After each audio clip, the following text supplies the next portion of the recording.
This is about all our mental health.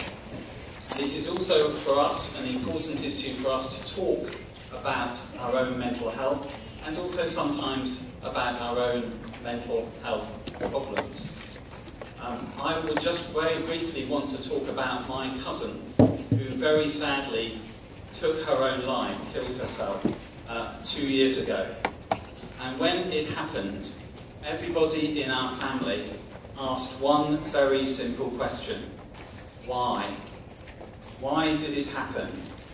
Why did it happen to somebody who was very loved in that family? And in many ways, there are always many different answers to that question. But one of the most powerful answers to that question is the question of stigma. And as the report by the OECD has highlighted, the question of stigma in every society about mental health is a major problem. This is not an issue for Korea. This is a problem for all of us about the way in which we talk about mental health. And that stigma stops us from finding help and finding support. But the first thing I want to do today is to have a conversation with you about mental health.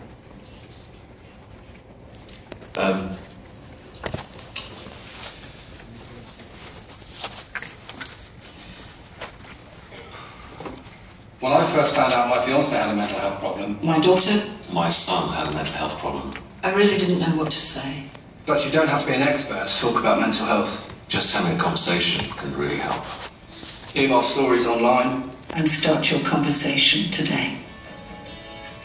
It's time to talk. It's time to change. This advertisement is currently on British television. It is funded, as you can see at the bottom, by the Department of Health of the UK government, for which we are very grateful.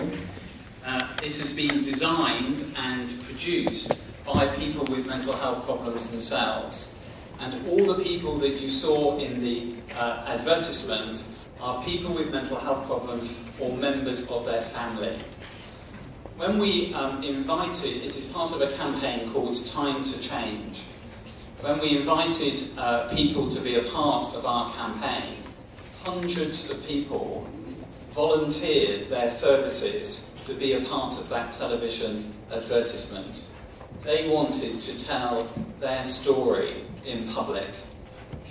Since that advertisement has been shown on television, 25,000 people in the UK have pledged their personal support to have a conversation about mental health. And it's a very simple idea, isn't it? A very easy idea that we, all of us, can play a role in having a conversation about mental health. And we know from the evidence that we are gathering that this very simple idea of having a conversation is starting to tackle the stigma that exists around the subject. So we hope very much that this campaign will continue and we can build the evidence base, which we're now seeing in, I think, 15 countries are now running anti-stigma campaigns of this nature. And we're very encouraged that this is seeing such positive impact. But in order to have got to this point of being able to run a campaign like this, and do have a look at the website timeschange.org.uk, this campaign has been created and produced by the charity that I lead, which is called Mind. This is a partnership campaign with many other organisations, but we were the lead organisation in producing this work. And we have been in existence for 65 years. We were formed after the Second World War because the government was worried about the psychological well-being of the country. And we were formed to help people with mental health problems. We are a charity, so that means we are a voluntary organisation or a non-governmental organisation. We are funded by donations by the public, and support from government and other business and other funders. But we are also independent of all those sources because we are here for one purpose only, and that is to make sure that anyone with a mental health problem has someone somewhere to turn to for advice and support. Now, this is quite a difficult challenge. It's a very difficult task for us to achieve, but we set out over the last 60 years our approach to the way in which we see this happening. And our ambition, as I'm sure everybody in this room's ambition is for better mental health for everyone. And we think that there are a number of different ways of achieving this.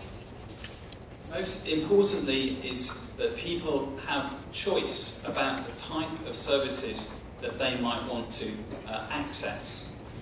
And historically, choice is something that has been very rare in UK mental health services.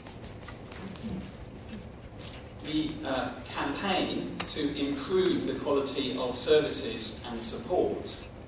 So many, many years ago, Mind campaigned for the closure of the old asylums in the UK. And the Health Minister of the day stood up at a Mind conference and made that announcement. But we also help to improve services and support by ensuring that people with mental health problems are a part of the design of those services. We enable social participation because we know, and as your report has also highlighted, that mental health is not just about treating mental illness. It is about enabling people with mental health problems to participate in our society, in the workplace, in education, in schools, and in public life. And we also want to encourage more people to help people to stay well, because of course that's a really important part of the journey that we're on here. Finally, we also are about removing inequality of opportunity, so that in terms of the way in which the law is constructed, that the law is not shaped in a way that discriminates against people with mental health problems. So how do we do this? Mainly we do this through 4 particular routes. We do it by our campaigning and our public work, whether it's the Time to Change campaign, or working with the media, or working with government. We don't work against government, we work with government to work together to improve change. We work with professional organisations, with psychiatrists and psychologists and people in social work and other professions to help to improve and get together to think about some of the important issues. And it's really interesting when we sit down and have those conversations, even though we are campaigning, what we find is that we all have far more in common than we have that sets us apart.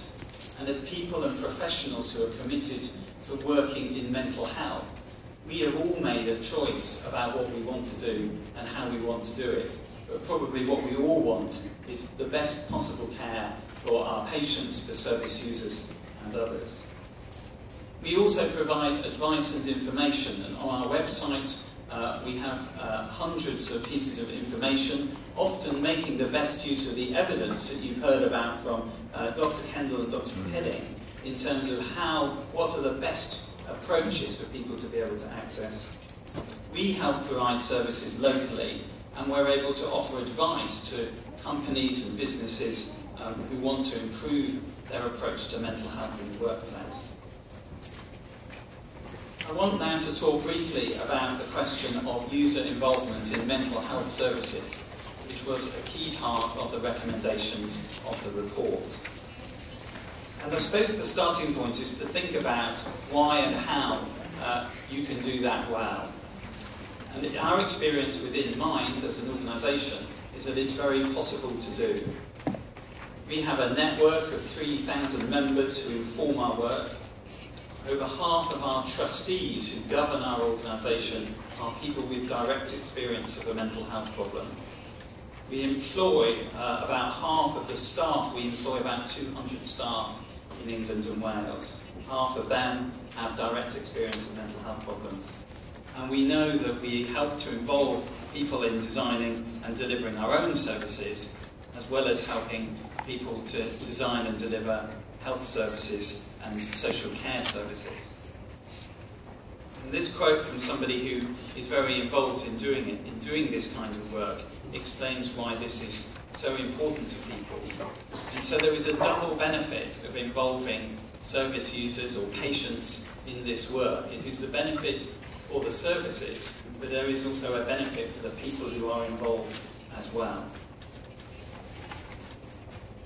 So as a result of that, we see the benefits of involvement are improved services. Often you'll hear this expression, experts by experience, that people's expertise is drawn from their own personal experience. We know that people have unique perspectives on different approaches. We know that people with direct experience can play a role in shifting attitudes and reducing stigma. And we know that people, that the talking, the conversation that comes from people with direct experience and their families talking about these issues increases the credibility of the issue. And as I've mentioned earlier, it creates benefits for the individuals themselves, that by taking part and participating in activities in shaping the nature of services, that their own self-esteem improves as well. Now, I would love to tell you that in the UK everything is perfect. It isn't. We know in the UK that people still don't always have as much input into the quality of services and the design and delivery of services locally. But we do know that there is a recognition that this is something that is worth looking at and worth paying attention to. In the few minutes that remain for me, I want to talk a little bit about our user involvement in practice. And this is a very simple tool to help, I suppose, help us to think about what user involvement means at many different levels. And we have this four-level approach to recognise that there are many different ways for people to be involved. And some of them are very simple and very easy, and some of them require a greater degree of skill and expertise. And the easiest way to involve people is to ask them what they think. It's a very easy idea, but ask them what they think about their services, the service they are receiving. To ask them what they think about the nature of services. And so we have run many activities of this nature. We are currently doing a major survey called Your Experience of Mind, asking people who use our own services what they think about our own services and what else they would like us to do. And this tells you a little bit more about how we go about doing it. I'm very happy to talk about that in more detail. At the second level, we ask people to tell us about issues that are important to them to help shape the policy agenda. And here is an example of a piece of work we are currently doing about access to crisis care in mental health services. But you can follow the same approach if you're talking about schools or quality of mental health services for children and young people, if you're talking about any form of mental health, access to mental health services, or indeed wider issues such as stigma. So we ask people what they think, but we also involve people in talking to policy makers, to MPs, members of parliament, and to assembly members, if you like, about their experiences. And we know from asking people in government that that makes a difference to the way in which they think about these issues.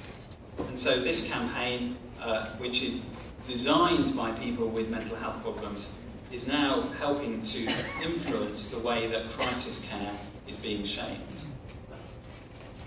Now, at a third level, this is the level where people design services and support for themselves. And so I'd like to introduce you to Ellie Friends. Now, in England, we have an expression which is the elephant in the room. The elephant, are you familiar with that expression? The elephant in the room is something which is quite often can't be talked about, but it's a very big issue. And so we know that often mental health is the elephant in the room when it comes to this subject. And so we, people with mental health problems, have designed this site, this website, called Ellie Friends, to provide support for each other. It's been designed by people with mental health problems, a whole variety of different groups, as you'll see here on this slide. And they designed what it might look like, working with professional online and digital designers. And the most important point of this was that they set the principles for the way in which this service, this approach, is going to be taken. These are the important aspects of the Ellie Friends site. And I'm going to very quickly show you a short film which tells you a bit more about the Ellie Friends principle. You know, we all struggle to cope sometimes, but you're not alone. This is a place for everyone who's been there. It's a safe space to share tips and experiences and reach out to others who might be struggling too. Ellie Friends look out for each other. It's simple to sign up and there's absolutely no commitment. Say as much or as little as you'd like. And the Ellie himself will also pop in from time to time with a few suggestions or to see how his friends are doing. And if you feel confused or have a question, then let the Ellie know so we can work something out together. So come in and say hello.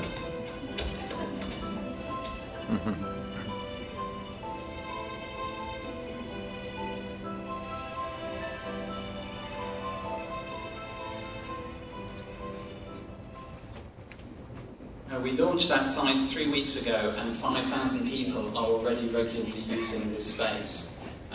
We think that the power of digital technology to enable people to talk about their mental health is a very, very powerful tool indeed. Here we are in the home of Samsung, so I'm very hopeful that this will be a big part of the conversations that will be able to happen about mental health here in Korea.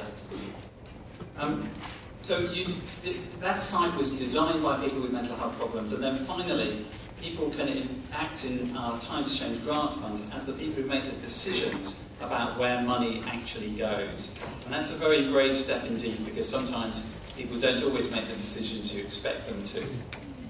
I don't really have time to talk about this in more detail, so I will leave this slide with you, and please do access this slide to hear more about why the iChoir, which is a lovely project which we fund, where people use music to communicate about their mental health, is enabled, and people are able to have more help and support. So finally, a few kind of thoughts and reflections on the questions. Maybe it might be useful again to ask. So, in terms of this journey around user involvement, there is a huge opportunity, but also there are always risks. And it's important to recognise that this is an approach that needs time and resource to get it right. It's also an issue where sometimes people are worried about what the effect might be of involving more people, people with direct experience. And there's also often the requirement for staff to have the skills to do this really well. So I suppose we can be optimistic that user involvement in shaping mental health services is the same as an equivalent approach to consumer involvement in shaping the kind of services that you or I receive in other parts of our lives. We would expect to be asked about the kind of services that we want to receive. And increasingly, people are demanding that right to be more involved. So it seems to make sense to do that in mental health. More than that, I think it can enrich the experience and also remind us all about the purpose for which we're all here, which is to improve the quality of mental health of the people we're working with our patients, working for our family members and indeed the wider society as a whole. Thank you very much indeed.